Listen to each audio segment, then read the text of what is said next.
കഥയുടെ ബാക്കി ഭാഗം. അവൾ ടിന്നിൽ കരുതിയിരുന്ന മുളകും പപ്പടവും വറുത്തു. പുളിയും കാന്താരിയും നാരകത്തിന്റെ ഇലയും ചേർത്ത് ഗോപാലന് പ്രിയപ്പെട്ട ചമ്മന്തിയുണ്ടാക്കി. കിണ്ണങ്ങളെടുത്ത് മോറാൻ തുടങ്ങുമ്പോൾ പുറത്തുനിന്നും വിളി കേട്ടു. "പാറുക്കുട്ടിയെടുത്ത് ഞങ്ങളിപ്പോ വരാം." ചിമ്മിനിയുമായി അവൾ ഉമ്മറത്തെത്തുമ്പോഴേക്കും അവർ നടന്നു കഴിഞ്ഞിരുന്നു. അവർ ഇല്ലിപ്പടി അകത്തിവെച്ച് പുറത്തു കടന്നു. കരുവാളിച്ചു കിടന്ന കുന്നിലെ ഇരുട്ടിൽ മറഞ്ഞു.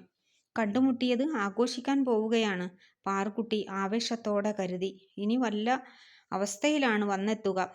ഏതായാലും വരട്ടെ, എന്നിട്ട് വേണം ചോദിക്കാൻ. എന്തിനാണ് പോയത്? എങ്ങോട്ടാണ് പോയത്? ഇക്കാലം അത്രയും എവിടെയായിരുന്നു?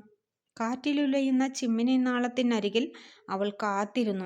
അവളുടെ ശരീരത്തിൽ വീണ്ടും വേനൽ കത്തി. അവൾ വളർന്നു നിറഞ്ഞു. അവൾ കിതപ്പോടെ മനസ്സിൽ കരുതി, അവർ തിരിച്ചു വരട്ടെ. ചരൽക്കുന്നിൽ രാത്രി പെരുകി. കരിമ്പനകളിൽ കാലൻ വാളിളക്കി. അങ്ങിങ്ങായി രാപ്പക്ഷികൾ ചിറകടിച്ചു. അവൾ കാത്തിരുന്നു. പതുക്കെ രാത്രിയുടെ കഴുത്തൊടിഞ്ഞു. ചെന്തങ്ങൾ നിലച്ചു.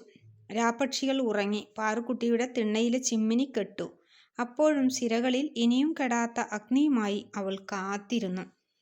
ചോർന്നു പോയിക്കൊണ്ടിരുന്ന വിശ്വാസത്തിന്റെ ബലത്തിൽ അവൾ വീണ്ടും മനസ്സിലുറപ്പിക്കാൻ ശ്രമിച്ചു, വരാതിരിക്കില്ല. രാത്രി നരച്ചു തുടങ്ങിയ മറ്റേതോ നിമിഷത്തിൽ നനഞ്ഞ ചോരയെപ്പോലെ മറ്റൊരു ഭയം അവളുടെ മനസ്സിലേക്ക് ഇഴഞ്ഞിറങ്ങി. എന്തിനാണ് അവർ തിരക്കിട്ട് ഇറങ്ങിപ്പോയത്? ഇവിടെ വച്ച് പരസ്പരം കണ്ടുമുട്ടിയത് ആഘോഷിക്കാനോ, പക തീർക്കാനോ? ആഘോഷിക്കാനാണെങ്കിൽ ഇത്ര നേരമോ?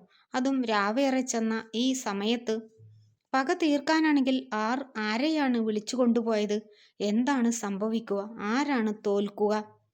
ചത്ത ഇരുട്ടിൽ കണ്ണുനട്ട് അനാഥമായ തിണ്ണയിൽ ഒറ്റയ്ക്കിരിക്കവേ ധൈര്യം ചോർന്ന് മനസ്സിൽ അവൾ കണക്കുകൂട്ടി, ആരാണ് തിരിച്ചു വരിക?